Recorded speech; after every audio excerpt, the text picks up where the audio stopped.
we go. Hello, I'm Greg. I'm Greg. No, I'm Greg.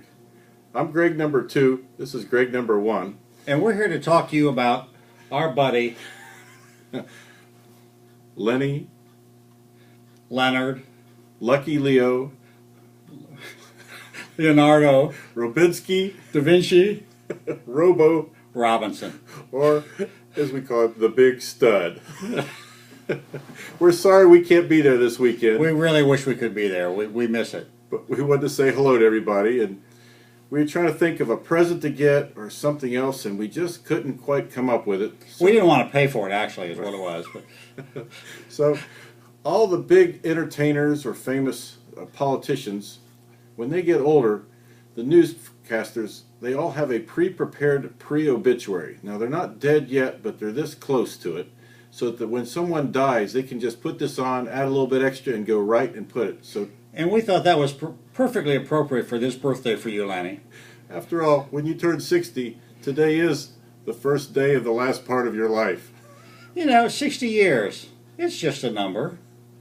720 months. A number.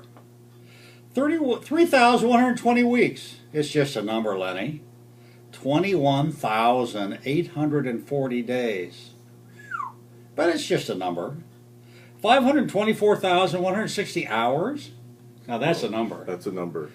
31,449,600 minutes. Just a number, Lenny. 1,886,976,000 seconds. That's kind of like the national debt. It's just a number, but boy, is that a big number. Plus or minus times 10. All right. Leonard Robinson, whatever his name was born in 1954 in Middletown, Ohio, so we hear. He grew up, went to local Lincoln Elementary School, which is now closed. They closed soon after Lenny went there. Coincidence? You tell me. We give the facts, you decide. You should know, though, that he was also born at Middletown Hospital. It's no longer there either. He grew up. He got older. He went to middle school at Roosevelt Junior High School. Soon after, closed again. Now it's torn down. Lenny, he did progress on. Went to Middletown High School. Started out on Girard Street. It's just about to be torn down. Isn't that right, Greg?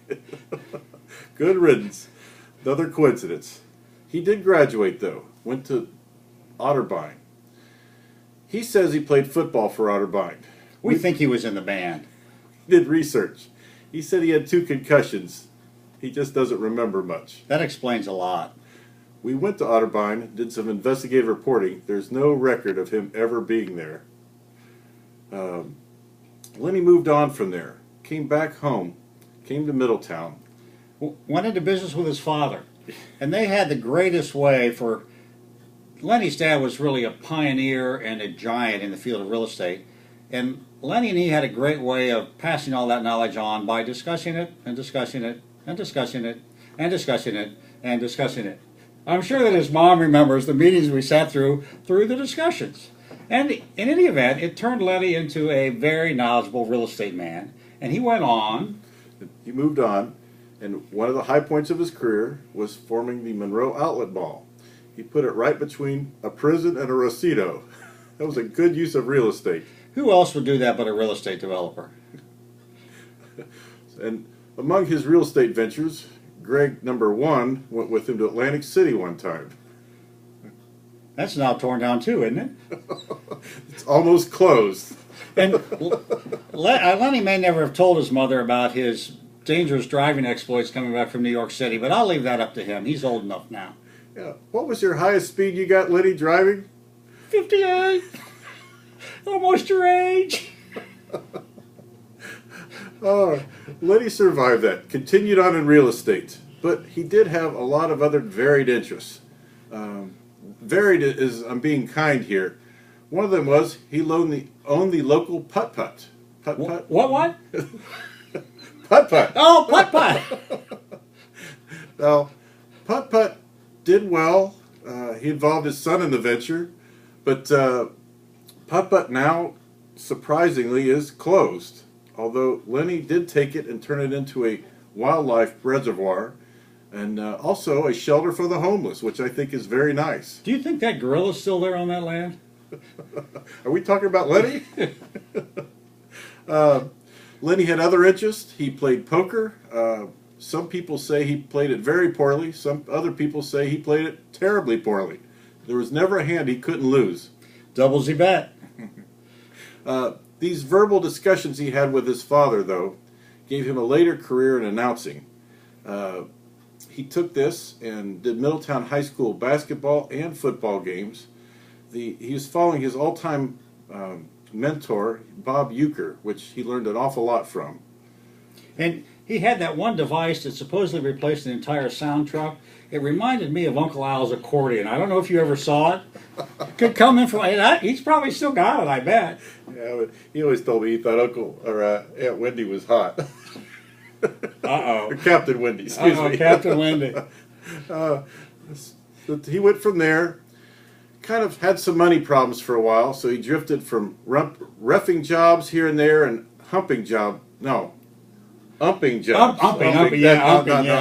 sorry about that. And did that for many, many years, bringing food on the table at home.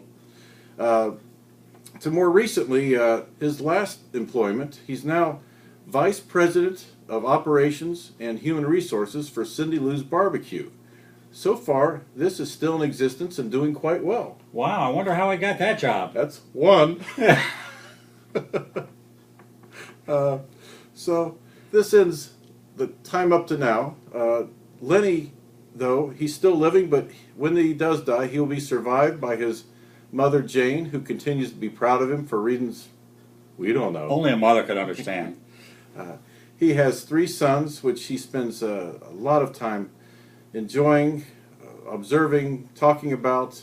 He could not be more proud of all 3 of his sons. And remarkably, Greg, they're 3 great young men. We don't know how. Exactly, but they are. They're wonderful. Luckily, none of his 3 sons went into the family business, whatever that is, whichever one you want to choose. I don't think any of them are in this part of the state, are they? State of confusion. And let's not forget his sister and his brother, too. Yes. And his lovely wife. Yes, absolutely. Thank goodness his wife brought some order and love into his family and some consistency. Thank goodness for all that. My old saying is that every family has a black sheep, and this family, we sure know who it is. That's why we love you, Lenny. That's for sure. Lenny, if anybody there has anything to add to your pre-obituary, there are certain edits, but we love you. Wish we were there. Happy birthday. Happy birthday. Adios. How's that? Well, I hope it recorded.